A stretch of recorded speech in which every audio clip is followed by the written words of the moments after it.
नाज़रीन अस्सलाम वालेकुम। ज़ेड न्यूज़ के ख़बरनामे में आपका इस्तक़बाल है। मैं सलमान ख़ान। आगे बढ़ने से पहले सुर्ख़ियों पर नज़र डालते हैं। वज़ीर आला रेवंत रेड्डी की वज़ीर दाखिला अमित शाह से मुलाकात, सैलाब से मुतासरा तेलंगाना की मदद करने की अपील और दीगर मुद्दों पर हुई बातचीत। उमर अब्दुल्ला होंगे जम्मू कश्मीर के नए वज़ीर आला, नेशनल कॉन्फ्रेंस से कांग्रेस ने किया था इत्तेहाद। मोहम्मद अजहरुद्दीन ईडी के सामने हुए पेश, मनी लॉन्ड्रिंग केस में हो रही है पूछताछ। बैरून मुल्क में जांबहक मजदूरों के अहले खाना के लिए 5 लाख रुपए माली इमदाद, वजीर पूनम प्रभाकर ने एनआरआई सेल के चेयरमैन को पेश की जियो की कॉपी। जीएचएमसी ने ट्रैफिक की बेहतरी के लिए मल्लेपल्ली में 6 दुकानों को कर दिया मिसमार। फेक सर्टिफिकेट्स बनाने का रियाकिट बेनकाब, हैदराबाद में 2 अफराद गिरफ्तार और कई सर्टिफिकेट्स जब्त। अब पेश है खबरों की तफसील। तेलंगाना के वज़ीर आला रेवंत रेड्डी ने मरकज़ी वज़ीर दाखिला अमित शाह से मुलाकात की और रियासत में हालिया शदीद बारिशों से मुतासरा इंफ्रास्ट्रक्चर की बहाली के लिए 11,713.49 करोड़ रुपए जारी करने की अपील की। वज़ीर आला रेवंत रेड्डी ने बताया कि 31 अगस्त से 8 सितंबर तक होने वाली तूफ़ानी बारिशों के नतीजे में रियासत को शदीद नुकसान पहुंचा, जिसमें 37 अफराद हलाक हुए और लाखों जानवर मर गए और 4.15 लाख एकड़ अराजी पर खड़ी फसलें तबाह हो गई, जबकि सड़कें, पुल, तालाब और नहरें भी मुतासिर हुई। वज़ीर आला रेवंत रेड्डी ने अमित शाह से दरख्वास्त की कि 3 अजला आदिलाबाद, मंचिर्याल और कुमरभीम आसिफाबाद को दोबारा बाएं बाजू के इंतहा पसंदी से मुतासरा इलाकों LWE की फहरिस्त में शामिल किया जाए, क्योंकि ये अजला माजी में इस फहरिस्त से निकाल दिए गए थे। उन्होंने रियासत की दाखिली सलामती को यकीनी बनाने के लिए CRPF के कैंपों के क़याम और पुलिस फोर्स के लिए इजाफी बजट जारी करने की भी अपील की। रेवंत रेड्डी ने पुलिस फोर्स की तरबियत और इंफ्रास्ट्रक्चर की बेहतरी के लिए मरकज़ से 25.59 करोड़ रुपए की इजाफी रकम भी तलब की, ताकि दहशतगर्दी के ख़िलाफ़ मौसर अंदाज में कार्रवाई की जा सके।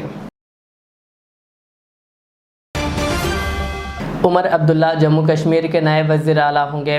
इस बात का ऐलान नेशनल कॉन्फ्रेंस के सरबरा फ़ारूक अब्दुल्ला ने किया। जम्मू कश्मीर में नेशनल कॉन्फ्रेंस ने कांग्रेस के साथ इत्तेहाद करते हुए इंतखाबात में हिस्सा लिया था और नेशनल कांग्रेस सबसे बड़ी पार्टी बनकर उभरी है।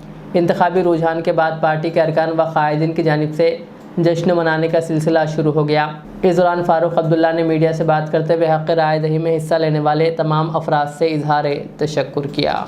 लोगों की खिदमत करने का दोबारा एक मौका जो है हासिल हुआ है। जम्मू कश्मीर नेशनल कॉन्फ्रेंस को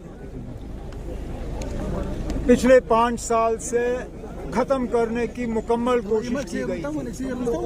यहाँ बहुत सी ऐसी तंजीमें खड़ी की गई जिनका मकसद था नेशनल कॉन्फ्रेंस को खत्म करना। लेकिन अल्लाह का फजल है जो हमें खत्म करने के लिए आए थे मैदान में, वो खुद ही मतलब उनका कोई नामो निशान नहीं रहा। लेकिन हमारी जिम्मेदारियां बढ़ जाती हैं। अब हमारा फर्ज बनता है कि हम अपने काम के जरिए अपने आप को इन वोटों के काबिल और लायक समझें, जो कि अगले 5 साल के लिए हमारी मुकम्मल कोशिश। महबूबा जी ने कांग्रेचुलेट किया है, आपको बधाई दी है जम्मू कश्मीर नेशनल कॉन्फ्रेंस और कांग्रेस को नई सरकार के लिए। अब हम उनके मुबारकबाद के पैगाम का शुक्रिया करते हैं और क्या कर सकते हैं। तेलंगाना हुकूमत ने ज़ात पात की गिनती के अमल को तेज़ करने के लिए इक़दामात शुरू किए हैं और इसी 1 महीने के अंदर मुकम्मिल करने का हदफ मुकर्रर किया है। इस सिलसिले में सेक्रेटरीट में वज़ीर पूनम प्रभाकर की क़ियादत में एक अहम इजलास मुनक़्क़िद हुआ, जिसमें BC कमीशन के चेयरमैन निरंजन और दीगर आला अफसरान ने शिरकत की।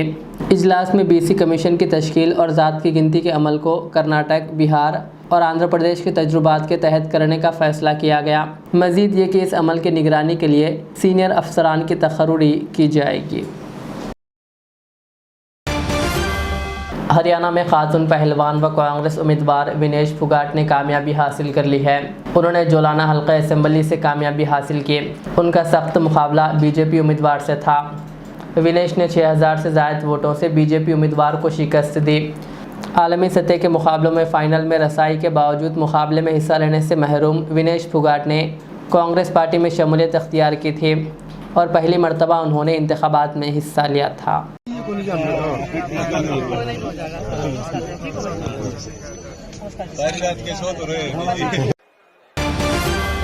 भारतीय क्रिकेट टीम के साबिक कप्तान व कांग्रेस लीडर मोहम्मद अजहरुद्दीन को ईडी ने हैदराबाद क्रिकेट एसोसिएशन में मुबैना माली बेज़ाब्तगियों के केस में तलब किया है। ईडी इनसे मनी लॉन्ड्रिंग केस के सिलसिले में पूछताछ कर रही है और इनका बयान रिकॉर्ड करेगी। अजहरुद्दीन को पहले 3 अक्टूबर को तलब किया गया था, लेकिन उन्होंने नई तारीख की दरख्वास्त की और 8 अक्टूबर को पेश होने को कहा गया। ये तहकीक़ात HCA में माली बेज़ाब्तगियों से मुताल्लिक़ है, जिस पर ईडी ने नवंबर 2023 में छापे मारे थे।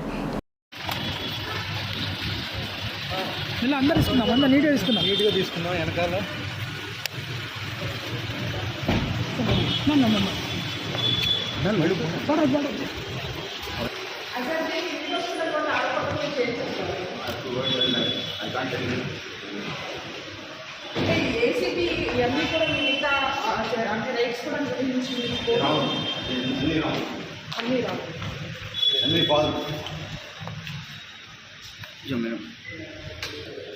కోట్ల రూపాయల స్కామ్ కూడా మీ మీద జరిగిందని చెప్పేసి ఆరోపణలు వస్తున్నాయి కదా, దీని మీద మీ స్పందన ఏంటి?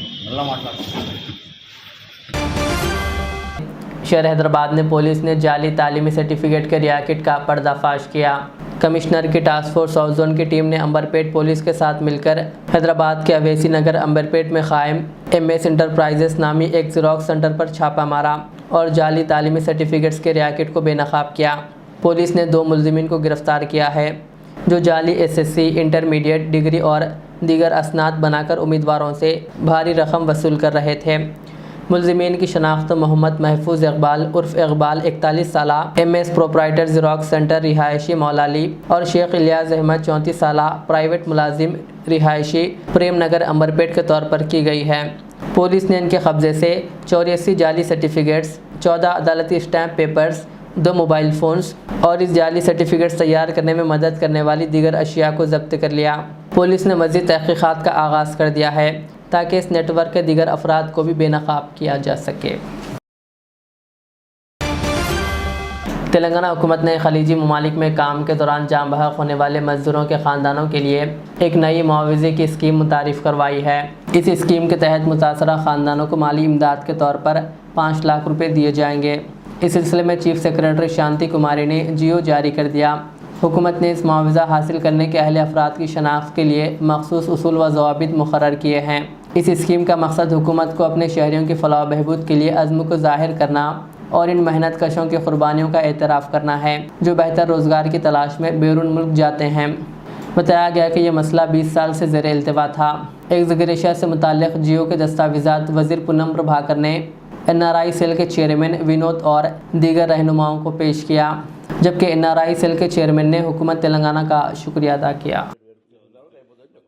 గల్ఫ్ దేశాల్లో మృతి చెందినటువంటి మన తెలంగాణ కార్మికులకు 5 లక్షల రూపాయల ఎక్స్గ్రేషియా మృతధన సహాయాన్ని విడుదల చేస్తూ ఒక జీవో విడుదల చేస్తూ మన ప్రభుత్వం డిసెంబర్ 7 నుంచి మన ప్రమాణ స్వీకారం మీరు మంత్రివర్గం ప్రమాణ స్వీకారం ప్రభుత్వం ఏర్పడిన రోజు నుంచి ఇది ప్రారంభమైంది. అప్పటి నుంచి విత్ రెట్రాస్పెక్టివ్ ఎఫెక్ట్ ఇస్తున్నారు. ప్రతి ఒక్కరు కూడా ఈ డేట్లో ఉన్న వాళ్ళు ఆయా జిల్లాల్లో ఆ జిల్లా కలెక్టర్లకు మీరు వెళ్ళి దరఖాస్తు చేసుకోవాలి. ఆ క్యాన్సల్డ్ పాస్పోర్టు, అక్కడ ఇండియన్ ఎంబసీ ఇచ్చినటువంటి డెత్ సర్టిఫికెట్, తర్వాత బ్యాంక్ అకౌంటు, మీ కుటుంబ సభ్యుల వివరాలు జిల్లా కలెక్టర్ గారిని కలిసి ఇచ్చినటువంటి ఇమీడియట్ ప్రాసెస్ స్టార్ట్ అవుతుంది. దీనికి మన మంత్రి పొన్నం ప్రభాకర్ గారు, ఆది శ్రీనివాస్ గారు, మన టీం అందరూ కూడా కలిసి ముఖ్యమంత్రి గారిని ద్వారా 10,60,00,000 రూపాయలు ఇందుకోసం ప్రత్యేకంగా నిధి కేటాయించారు. కాబట్టి దానికి నిధులకు ఇబ్బంది లేదు, మీరు వెంటనే అప్లై చేసుకోవాలి. ఈ సందర్భంగా మాకు సహకరించిన గల్ఫ్ కార్మికుల అందరి పక్షాన అంటే 15 లక్షల మంది కార్మికులు గల్ఫ్ దేశాలు ఉన్నారు. వాళ్ళ మీద ఆధారపడి 60 లక్షల మంది కుటుంబ సభ్యులు ఇక్కడ తెలంగాణ ఉన్నారు. ఈ అందరి ఆశీస్సులు ఈ కాంగ్రెస్ ప్రభుత్వం పైన, కాంగ్రెస్ పెద్దలపైన, మంత్రి ప్రభాకర్ గారు, పొన్నం ప్రభాకర్ గారు, ఆది శ్రీనివాస్ గారు, మా టీం అందరికీ కూడా, మా గల్ఫ్ చేసిన నాయకులందరికీ పక్షాన కూడా మేము మీ కృతజ్ఞతలు తెలుపుకుంటున్నాం. शहर के मल्लेपल्ली इलाके के नोबल टाकिस से मशहूर चौराहे की तोसी के लिए आज सुबह GHMC और टाउन प्लानिंग के अफसरान ने 6 दुकानों को मिसमार कर दिया। ये इक़दाम शहर की तरक्की का एक हिस्सा है ताकि इलाके में ट्रैफिक की रवानगी को बेहतर बनाया जा सके। और भीड़ को कम किया जा सके। हुकूमती अफसरान का कहना है कि दुकानात के मालिकान को पहले ही नोटिस दी जा चुकी थी।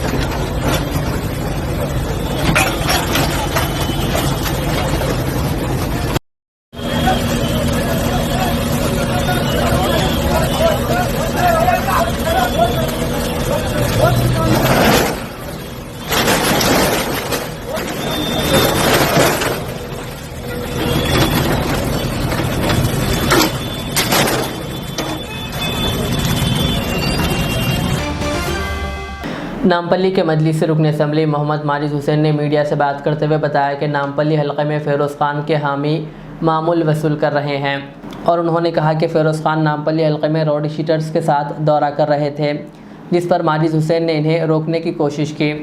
उन्होंने कहा कि रोड शीटर्स को इस तरह खुलेआम घूमने नहीं दिया जा सकता।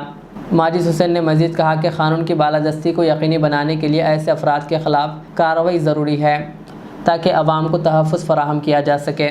उन्होंने फ़िरोज़ ख़ान और इनके हामियों पर तरक्याती कामों को भी रुकवाने का इल्ज़ाम लगाया। हालात में आप और हम यहाँ पे जमा हुए हैं, मेरा आपके सामने सबसे पहले ये, आप सवाल करने से पहले मेरा ये सवाल है कि ये जो फ़िरोज़ ख़ान है आज जो पैदल दौरा किया, उसके साथ ये IS सदन का राउडी शीटर अशरफ इस दौरे में क्या कर रहा था? इसके साथ के ये IS सदन का जो राउडी शीटर अशरफ है, इसके हवारियाँ जो 302 murder case, 307 attempt to murder case, rape केसों में जो इन्वॉल्व है, वो इसके साथ क्या कर रहे थे? दूसरी बात, आबेद जो मंगलहाट का राउडी शीटर है, उसके लोग इसके साथ क्या कर रहे थे? शेख साले जो एक्स राउडी शीटर है, उसके लोग इसके साथ क्या कर रहे थे? यहाँ पे आप आज जो हालात जो बने, 2 दिन पहले फिरोज़ गांधी नगर में आसिफ नगर PS के सामने एक रोड बल्दिया के जानिब से हमारे रिप्रेजेंटेशन पे डाली जा रही थी। 2 दिन से उस गुत्तेदार के डेवलपमेंट वर्क को रुकाया जा रहा था। कहा जा रहा था कि तुम हमको क्या कमीशन दोगे। हवारियाँ आके, इस फिरोज़ के लोग आके उसको मैनेजमेंट को रुका रहे थे। हमने 2 दिन पहले भी पुलिस को ये इन्फॉर्म किया कि नामपल्ली के डेवलपमेंट वर्क को रुकाया जा रहा है। ताजनगर नाला जो बन रहा था, जो लोगों को तकलीफ़ हुई, वहाँ पर भी ये लोग वहाँ पर बार बार गुत्तेदार को सता रहे थे। ज़ेबाबाग के नाला डिले जो हो रहा है, ये लोग बार बार आकर वहाँ पर गुत्तेदार को हरासा कर रहे थे और एक्सटॉर्ट करने की कोशिश कर रहे थे। आज जब ये लोग सब मिलकर यहाँ पर आए, तो जब मुझे ये पता चला कि ये जो शख्स फिरोज़ है, ये राउडी शीटर्स के साथ नामपल्ली हलक़े का दौरा कर रहा था, ये हमारे लिए बर्दाश्त नहीं है। किसी किस्म से कोई भी राउडी शीटर जो मर्डर केसेस में इन्वॉल्व हो या अटेम्प्ट टू मर्डर में इन्वॉल्व हो या किसी किस्म के क्रिमिनल एक्टिविटीज़ में हो, नामपल्ली के गली कूचों में फ्रीली नहीं फिर सकता। अगर ये फिर से इनको लेके फिरेगा, मैं फिर से इनको रोकूंगा। ये फिर से इनको लेके फिरेगा, मैं फिर से इनको रोकूंगा। नामपल्ली हमारे लिए बड़ी अहमियत की जगह है। यहाँ के वोटों का एहसान है जो आज मजलिस इत्तेहादुल मुस्लिमीन के इस MLA को यहाँ पे चुन के लाया गया। और इन गली कोचों में अगर एक्सटॉर्शन किया जाएगा और राउडी शीटरों के साथ फिरा जाएगा, तो हम हर मोड़ पर इनको रोकेंगे। इसको अलग तरीके से पेश करने की कोशिश की जा रही है। कल बंजारा हिल्स PS में जो फिरोज़ ने जिस सालम को अहमदनगर प्रेसिडेंट बनाया, उसके ऊपर कल एक एक्सटॉर्शन केस बुक हुआ। उसके साथ के अशू के ऊपर एक एक्सटॉर्शन केस बुक हुआ जो फिरोज़ से ताल्लुक़ रखता है। उसके और 2 जनों पे एक्सटॉर्शन केस बुक हुआ। सैयद नगर में गरीब लोगों को डराया जा रहा है कि तुम्हारी नोटरी की ज़मीन है और अगर तुम हमें पैसे नहीं दोगे तो हाइड्रा आकर तुम्हें तोड़ देगी। ऐसे लोगों का मुकाबला चाहे किसी भी कीमत पे, चाहे कोई भी मेरे ताल्लुक़ से किसी भी किस्म की राय बना लिए, मगर ऐसे नापिकार और गलत इरादे रखने वालों को हम हमेशा रोकेंगे, हमेशा इनका मुकाबला करेंगे। और ये ख़तरे हमें बर्दाश्त नहीं है कि किसी भी किस्म से कोई राउडी शीटर हमारे गली कूचों में फ्रीली फिरे, आवाम के दरमियान में आए।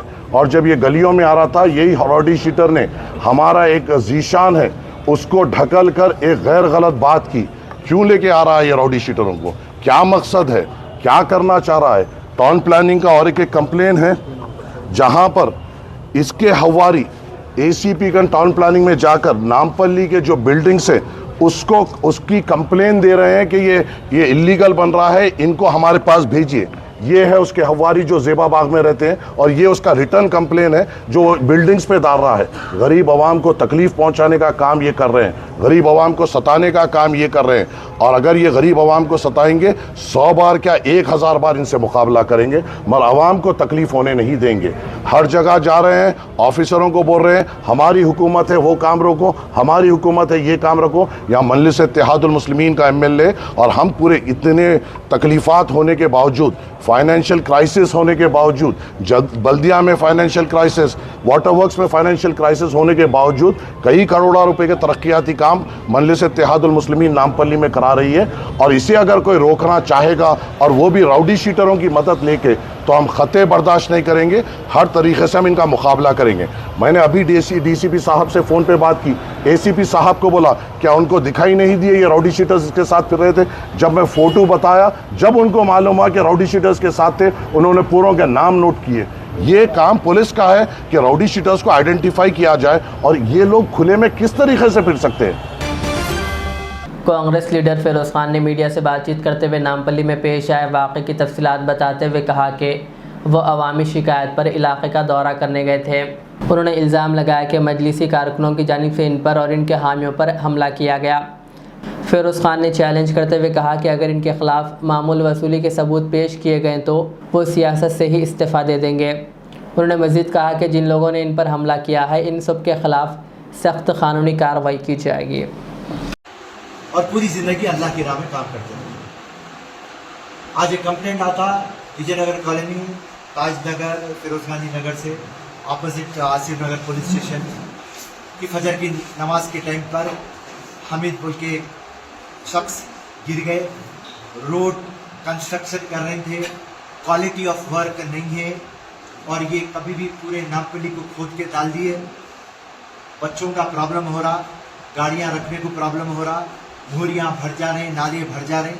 तो ये कंप्लेंट जो हमको दिए, हम उनसे मिलने को गए और इतने में Majid Hussain plus rowdy sheeter, history sheeter, पूरे लंगे बदमाशात चोरा, 2 कौड़ी के छिंदी चोरा आ गए। आप लोग आकर हमारे को अटैक करना स्टार्ट करें। बात कहां पर चले गई बोले तो पुलिस वालों के डंडे ले लेके हमारे को अटैक कर रहे हैं। तो मैं आज आपको बता दूं और सामने MIM पार्टी को ये बात बोल दूं कि ये फिरोज खान पे अटैक नहीं है, ये कांग्रेस पार्टी पे अटैक है। फिरोज खान चाहे तो अटैक कर सकता था, पर गांधी परिवार, गांधी के सिद्धांत, कांग्रेस के नॉन वायलेंस, ये तमाम चीजें मेरे दिमाग में डाले। फिरोज खान हक के लिए फाइट कर रहे हैं, आप हक की लड़ाई लड़ रहे हैं। आप थोड़ा सब्र करिए, सब्र में इंशाल्लाह आपकी जीत है। आप हमारे को तोहमत लगाते कि हम वसूली के लिए आए। फिरोज खान की 25 साल की सियासी जिंदगी में आज तक फिरोज खान लूटना सीखा, लूटना नहीं सीखा, बनाना सीखा, तोड़ना नहीं सीखा। आज तक एक मामूल 1 रुपया पूरे हिंदुस्तान में, सारी पूरी दुनिया में आज तक कोई 1 रुपया फिरोज खान को दिया नहीं। ना आज तक फिरोज खान करप्शन करा। BRS रहो, BJP रहो, कोई भी पॉलिटिकल जमात रहो, MIM रहो, हर किसी को हैंड टू हैंड ले लिया। कई के लिए लिया? आवाम का काम करता, गरीब की आवाज फिरोज खान बनता, सबको इंसाफ दिलाता। और आज आप तोहमत लगा रहे हमारे और हमारे कादर के ऊपर कि हम मामूल वसूल कर रहे। अगर से ऐसा कोई प्रूफ है, जाइए आप पुलिस स्टेशन को एक्सट्रैक्शन का केस बुक कराइए, जाइए आप पुलिस स्टेशन को थ्रेटनिंग का केस बुक कराइए। एक फोटो डालिए आप हमारी, जहां पर हम पैसा पूछे। आपकी नाकामी को छुपाने आप पूरी नामपल्ली को खोद दिए। इलेक्शन से पहले आप बोगस करते और हाम की क़यादत आप करते और इलेक्शन के बाद आप गुंडागर्दी करते। आपके अतराफ जितने भी है पूरे रौडिया, और आप एक MLA है। आप 2 कौड़ी के चिंदी चोर गली का एक चूहा तंताले को गुंगूस बन के ऐसा तन रहे थे तुम, और मैं क्या कर रहा था, मुस्कुरा के देख रहा था। तो एमएलए है, 2 कौड़ी का चिंदी चोर है, और मैं आवाम को बोल रहा, अगर से एक भी प्रूफ इमाम पार्टी या माजिद हुसैन देती फिरोज खान के ऊपर कि हम मामूल या पैसा पूछते या हम करप्शन करते, सारी जिंदगी के लिए राजनीति से और सियासत से रिजाइन कर दूंगा, इस्तीफा दे दूंगा। तो रही बात, बराबर कंप्लेंट तो हम देंगे, और जितने भी वो नंगे थे बाजू बराबर उनके ऊपर केस बुक होगा, और कई नंगे थे उसमें जिसका रउडी शीटर खुलना है, बराबर रउडी शीटर खुलेंगे। बराबर अभी मेरी बातचीत हमारे कांग्रेस प्रेसिडेंट से हुई, महेश कुमार गौड़ से, हमारे दीपादास मुंशी से, इंचार्ज से। अभी हमारी बात मुख्यमंत्री से भी होने वाली है। मुख्यमंत्री दिल्ली में है, मीटिंग में है। हमारे डिस्ट्रिक्ट प्रेसिडेंट रोहित रेड्डी से भी मेरी बातचीत हो गई, और इंशाल्लाह आधे घंटे के अंदर हम मुख्यमंत्री से बात करेंगे। कमिश्नर ऑफ पुलिस, डीजीपी से हम बराबर मिलेंगे। और ये जो नंगा नाच करते ये लोग, अपनी जो मनमानी करते, जमहूरियत के अंदर हर किसी का हक है। आप डेमोक्रेसी के अंदर आप मोनोपोली नहीं कर सकते। किसकी बाप की जागीर नहीं है, ना कांग्रेस की बाप की जागीर है, ना अनमान की बाप की जागीर है। अगर से किसकी बाप की जागीर है तो वो आवाम की बाप की जागीर है। आज आप रोड खोद देते, पूरी आवाम परेशान है, आवाम का पैसा है, आप करप्शन करते, आप 2 नंबर का काम करते, आप रिश्वत लेते, आप पाउडर खाते और बोलते कि मैं आवाम के बीच में छोड़ देता हूं, पाउडर खाना है या पाउडर लगाना है। और अगर से आवाम बोल देंगी माजिद हुसैन के वैसा पाउडर खाना है, तो इंशाल्लाह मैं भी कल से पाउडर खाऊंगा, और पाउडर माजिद हुसैन को लगाने दो। जय हिंद, जय कांग्रेस, धन्यवाद। रेनोवा ग्रुप ऑफ हॉस्पिटल्स और रेनोवा बीबी कैंसर अस्पताल के chief operating officer professor Masood Ahmed के इश्तराक से कैंसर की बीमारी पर शऊर बेदारी के लिए लेक्चर सीरीज़ का आगाज़ किया गया। इस सीरीज़ का पहला lecture ICBM school of business excellence Attapur ring road पर मुनक्किद किया गया। प्रोफेसर मसूद अहमद ने इस मौके पर खिताब करते हुए कैंसर से बचाव के तरीक़ों पर रोशनी डाली। इस प्रोग्राम में असातिज़ा, तलबा और दीगर अहम शख्सियात ने शिरकत की। बाज़ इस सिलसिले में प्रोफेसर मसूद अहमद ने मीडिया से बात करते हुए तफसीलात बताई। अस्सलाम वालेकुम नाजरीन, मैं professor Mohammad Masood Ahmed, hospital chief operating officer Renova BB cancer hospital Malakpet Hyderabad. मैं आज यहाँ पर ICBM school of business excellence Attapur Hyderabad पर एक नया सोशल इवेंट स्टार्ट करे हैं, जिसका टाइटल है cancer awareness and prevention programme. एक 100 लेक्चर इवेंट है ये हैदराबाद, हिंदुस्तान और हिंदुस्तान के बाहर हम लोग ये ओरिएंटेशन इवेंट है। जो सोसाइटी के लोग हैं, स्टूडेंट्स हैं और प्रोफेशनल्स हैं और ओल्ड एज के, मिडिल एज के जो लोग हैं, उनके सामने एक अवेयरनेस लाना चाह रहे हैं हम लोग कैंसर के बारे में। कैंसर ये कौन सी बीमारी है और इसके काजेस क्या है और इसको किस तरीके से क्यूर किया जा सकता है। कैंसर का सबसे बड़ा मसला यही है कि हाल ही में जो इकोनॉमिक टाइम्स में रिपोर्ट आई थी WHO की तरफ से, उसमें यह कहा गया है कि 2030 तक दुनिया में जितनी आबादी है, तकरीबन 800 करोड़ की आबादी है, 8 बिलियन पॉपुलेशन कहते हैं, तो ये एस्टिमेट किया गया 2030 तक 5 आदमी में से 1 आदमी को उम्र में कभी भी कैंसर हो सकता है। तो ये बहुत बड़ी क्या है, फ़िक्र की बात है। तो इसलिए हम रेनोवा ग्रुप ऑफ हॉस्पिटल और ICBM इंस्टीट्यूशन के तरफ से क्या है कि हम ये सोचे कि कुछ एक अवेयरनेस प्रोग्राम चलाना चाहिए यंग जनरेशन में, कॉलेजेस में और दूसरे इंस्टीट्यूशन में। तो आज ये इनिशिएटिव लिया गया है, जहाँ पर हम कैंसर के मर्ज़ के बारे में पढ़ाए हैं, उसको कैसा डिटेक्ट करते हैं और कैसा अर्ली डिटेक्शन होना चाहिए, और आखिरी स्टेज से पहले उसकी क्या है मालूम, उसका ट्रीटमेंट वगैरह होना चाहिए। तो पहले तो कोशिश हमारी प्रिवेंटिव ऑन्कोलॉजी, प्रिवेंटिव कैंसर के बारे में है कि पहले तो एहतियात ऐसी होना चाहिए कि हम, हमारे दोस्त अहबाब वगैरह सोसाइटी में जितने लोग हैं, वो कैंसर से सफ़र नहीं होना चाहिए। क्योंकि ये जो बीमारी ऐसी है, ये सिर्फ पेशेंट का मामला नहीं है, पेशेंट की फैमिली और पेशेंट के दोस्त अहबाब पूरे लोग मुतासिर होते हैं, यहाँ तक कि गवर्नमेंट भी मुतासिर होती है। ये बीमारी की वजह से इसके जो अखराजात वगैरह है, जो आम आदमी होता है, लो इनकम ग्रुप और मिडिल इनकम ग्रुप का, वो ये अफोर्ड नहीं कर सकता है। तो इसलिए ये कोशिश की जा रही है कि हम लोग ज़्यादा से ज़्यादा सोसाइटी में कैंसर के मर्ज़ के ताल्लुक़ से और इसके क्या स्टेजेस होते हैं और इसका जो ट्रीटमेंट के जो चैलेंजेस होते हैं और इससे जो फैमिली मुतासिर होती है, सोसाइटी मुतासिर होती है और क्या है मालूम, और इसकी जो मुल्क की इकोनॉमी भी मुतासिर होती है। तो उस वास्ते हमारी कोशिश की जा रही है कि कॉलेजेस और स्कूल्स वगैरह में हम ये कैंसर प्रिवेंशन के बारे में बात करें, क्योंकि रेनोवा ग्रुप ऑफ हॉस्पिटल्स जो यहाँ पर तेलंगाना के अलावा राजस्थान और नोएडा, यूपी वगैरह में भी काम कर रहा है। कई हमारे ऑन्कोलॉजी के हॉस्पिटल्स हैं। देखे हम कि जिस तरीके से मरीज़ आ रहे हैं लास्ट स्टेज में, यहाँ पर हमारे लिए भी चैलेंज है ट्रीटमेंट करना, और इसके जो अखराजात होते हैं गवर्नमेंट के ऊपर भी क्या है मालूम बहुत बर्डन होता है और फैमिलीज़ के ऊपर भी बर्डन होता है। तो हम ये कोशिश कर रहे हैं कि क्या है मालूम इससे प्रिवेंट किया जाए। तो ये प्रोग्राम ये ICBM school of business excellence Attapur Hyderabad पे ऑर्गेनाइज़ की है।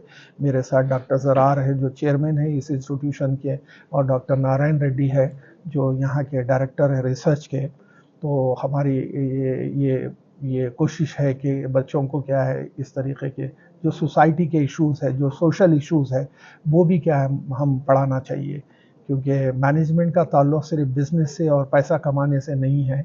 हमारे पास मैनेजमेंट में एक एक्टिविटी होती है जिसके कहते हैं CSR, कॉर्पोरेट सोशल रिस्पॉन्सिबिलिटी। हर जो तिजारती इदारा है, हर ऑर्गेनाइजेशन है, और उसमें काम करने वालों की ये भी जिम्मेदारी है कि सोसाइटी के जो प्रॉब्लम्स है वो उसे देखना चाहिए और उसको हल करने की कोशिश करना चाहिए। ये हम कोशिश कर रहे हैं कि ये जो काम है आज स्टार्ट हुआ है, ये हिंदुस्तान और हिंदुस्तान के बाहर ये बात पहुंचाए हम कैंसर के ताल्लुक से, ये कोशिश है। और हैदराबाद में किस तरह के कैंसर के केसेस ज़्यादा देखे? देखिए, कैंसर के केसेस हम बेसिकली जो डिवाइड करते हैं मेल और फीमेल में। अगर फीमेल में अगर आ रहे हैं तो हाल तक पिछले 1-2 साल तक वो सर्विक कैंसर बहुत ज़्यादा था। सर्विक कैंसर का जो आम ज़बान में, हैदराबादी ज़बान में बच्चेदानी का कैंसर कहते हैं, समझो, वो ज़्यादा था। तो मगर अभी इस साल ये देखा ये गया है कि ब्रेस्ट कैंसर, छाती का जो कैंसर है वो ज़्यादा है। तो आमतौर पे लोगों का सोचना ये रहता है कि जो छाती का कैंसर है, ब्रेस्ट कैंसर, वो यंग लोगों में होता है।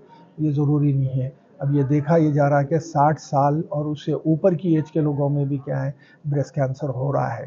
तो फीमेल्स के अब जो हालात है, जो औरतों में जो कैंसर हो रहा है, 75% कैंसर वो सर्विक कैंसर और ब्रेस्ट कैंसर है। तो उसी तरीके से मेल में जो है, जो पहला जो मामला है ओरल कैंसर, अंग्रेज़ी में कहते हैं, हिंदी उर्दू में उसे गले का कैंसर कहते हैं, वो गले के मुतालिक है, वो है। और फिर उसके बाद दूसरा है लंग कैंसर है। तो अगर आप ये गले और ये ओरल कैंसर और लंग कैंसर और लीवर कैंसर की जो बातचीत है, ये हमारी जो लाइफ स्टाइल है, तर्ज़ ज़िंदगी है, तो उसके ऊपर मुनसिर है। ये ख़ासतौर से ओरल कैंसर का जो डायरेक्ट ताल्लुक़ है वो पान, गुटखा, सिगरेट, टबाको वगैरह के जो प्रोडक्ट्स है उनके तरफ से है।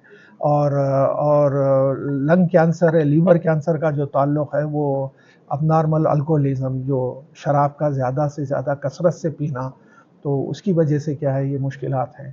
तो मैं समझता हूँ कि कैंसर जैसी बीमारी चाहे हिंदुस्तान और हिंदुस्तान के बाहर जो कंट्रीज़ में है, तो हम वेट नहीं कर सकते कि किसी को कैंसर हो रहा फिर वो इलाज के लिए आ रहा है। अगर इलाज भी अगर ज़रूरी है तो हम इलाज क्या है वो फर्स्ट और सेकंड स्टेज पे हो जाना चाहिए। मगर बदकिस्मती से अभी जो लेक्चर में मैंने पेश किया है कि बदकिस्मती से हिंदुस्तान में 80% जो केसेस आ रहे हैं हॉस्पिटल्स को और डॉक्टर्स के पास रिपोर्ट हो रहे हैं, वो लास्ट स्टेज पे हो रहे हैं। तो हमारे पास भी इलाज करने के वास्ते कोई टाइम नहीं रहता। नहीं, लोगों में क्या है अवेयरनेस नहीं है कि क्या है मालूम कि अरे भाई पेट में दर्द है तो एसिडिटी का प्रॉब्लम है, गैस का प्रॉब्लम है, और गले का प्रॉब्लम है तो हो गले में कुछ खराश है मेरे को, तो ऐसा कुछ थ्रोट इन्फेक्शन है। तो इस तरीके की जो चीज़ें हैं, तो पहले तो आप एहतियात करना चाहिए। पहले जो खाने पीने का जो मामला है, जो उर्दू में तर्ज़ ज़िंदगी कहते हैं, लाइफ स्टाइल जिसे कहते हैं, वो क्या है मालूम, ध्यान देना चाहिए। आप जो चीज़ें हम मुंह के ज़रिए खा रहे हैं, हर एक चीज़ खाने की समझो, उस पर ध्यान देना चाहिए कि ये फ़ायदेमंद है या नुकसानदेह है, ये देखना चाहिए। और जो हमारा जो लाइफ स्टाइल है, जो एक जगह बैठकर रहना, वज़न का बढ़ जाना, रातों में नहीं सोना, जब सोने का वक़्त है अब जाग रहे हैं, जब जगने का वक़्त है जब। आखिर में सुर्खियाँ और एक बार।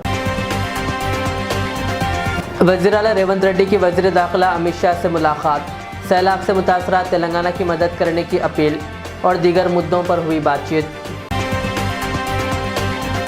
उमर अब्दुल्ला होंगे जम्मू कश्मीर के नए वज़ीर आला, नेशनल कॉन्फ्रेंस से कांग्रेस ने किया था इत्तेहाद। मोहम्मद अजहरुद्दीन ईडी के सामने हुए पेश, मनी लॉन्ड्रिंग केस में हो रही है पूछताछ। बैरून मुल्क में जाँ बहक मजदूरों के अहले खाना के लिए 5 लाख रुपए माली इमदाद, वज़ीर पूनम प्रभाकर ने NRI सेल के चेयरमैन को पेश की जियो की कॉपी। GHMC ने ट्रैफिक की बेहतरी के लिए मल्लेपल्ली में 6 दुकानों को कर दिया मिसमार। फेक सर्टिफिकेट्स बनाने का रियाकिट बेनकाब, हैदराबाद में 2 अफराद गिरफ्तार और कई सर्टिफिकेट्स जब्त। ये थी आज की दिन भर की हमारी खबरें। मुझे इजाज़त दीजिए। हमारे चैनल को यूट्यूब पर सब्सक्राइब, फेसबुक पर लाइक शेयर ज़रूर करें। अल्लाह हाफ़िज़।